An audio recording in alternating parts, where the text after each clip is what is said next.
Edwidge Danticat, and The Farming of Bones.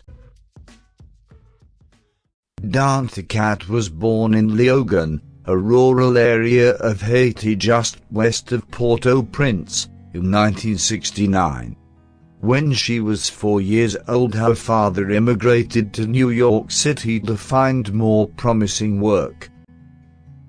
Her mother joined him 2 years later and left Danticat and her brother, Bob, behind with her father's brother, Joseph Danticat.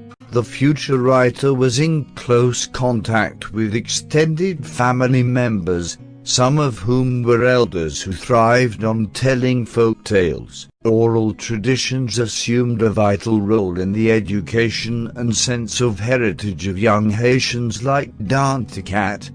The country had a marginal literacy rate, one of the lowest in the Western Hemisphere, and television broadcasts were infrequent because of meager electricity. My most vivid memories of Haiti involved incidents that represent power failures, Danticat recalled in her publicity biography. At those times, you can't read, or study, or watch TV, so you sit around a candle and listen to stories from the elders in the house. While Danticat is a prolific writer, here is a selected bibliography of Danticat's most important works: Breath, Eyes, Memory, Crick, Crake. The Farming of Bones. After the dance, a walk through Carnival in Jacmel, Haiti. Behind the Mountain. The Dewbreaker. Anacaena, Golden Flower, Haiti, 1490. Brother, I'm Dying. Haiti, Noir.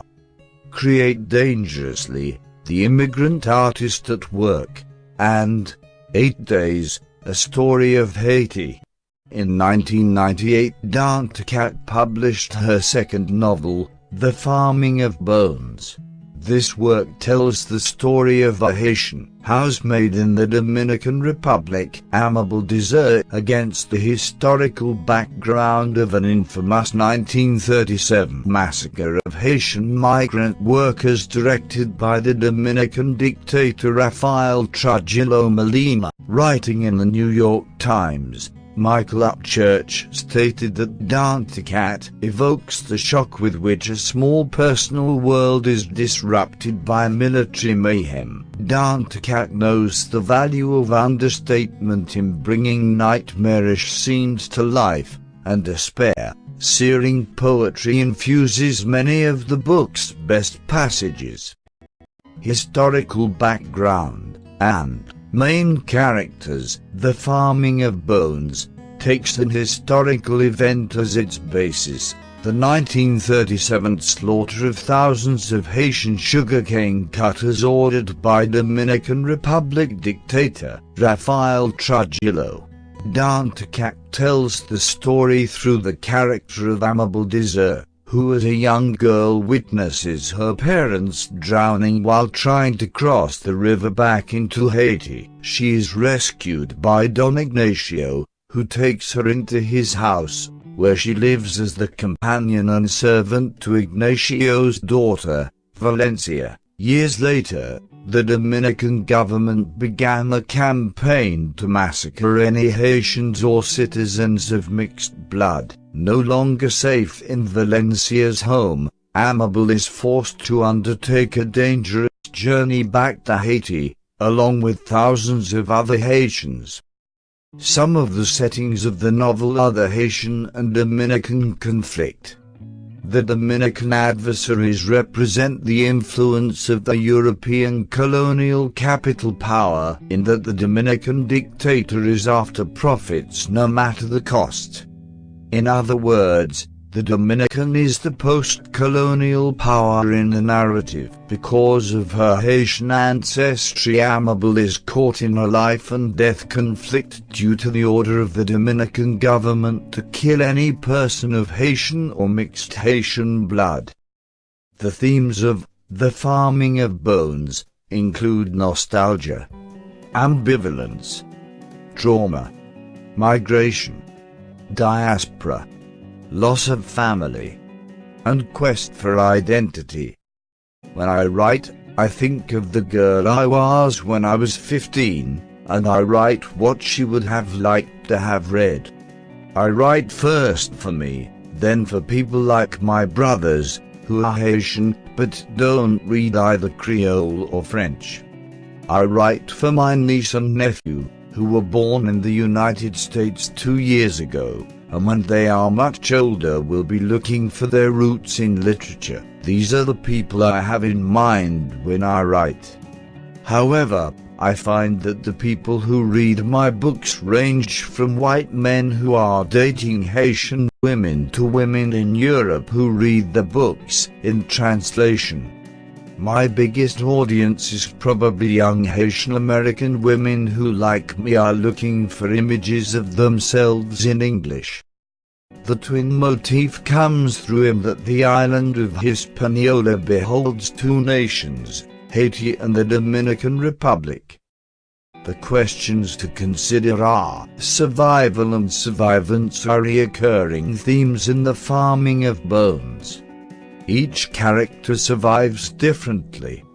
What evidence of survival can you find in the text? How does Amable encounter survival? How do other characters find survival? Amable's dreams relate to nostalgia.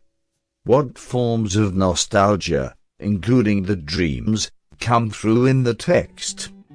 Describe how nostalgia in the novel impacts the characters differently. Valencia is an important force upon Amable's life. How do some of the novel's themes and motifs connect to this relationship? What does Valencia represent in the colonizer frame of reference? How does this impact Amable's outlook on family? In The Farming of Bones, Danticat sprinkles words with a spectrum of different meanings.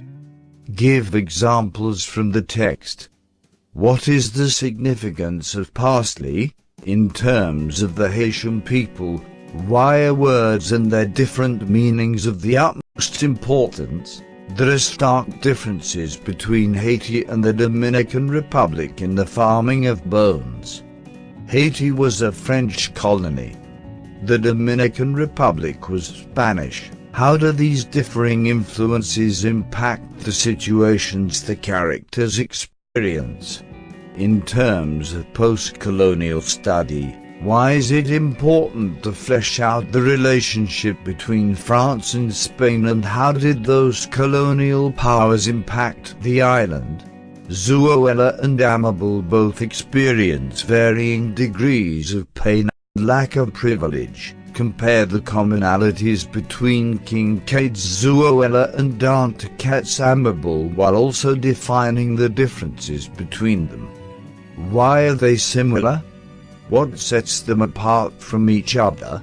Explain one of the important passages. Why is it important? Who is it referencing? What is at stake? How do the themes of post-colonialism reveal themselves within these narratives?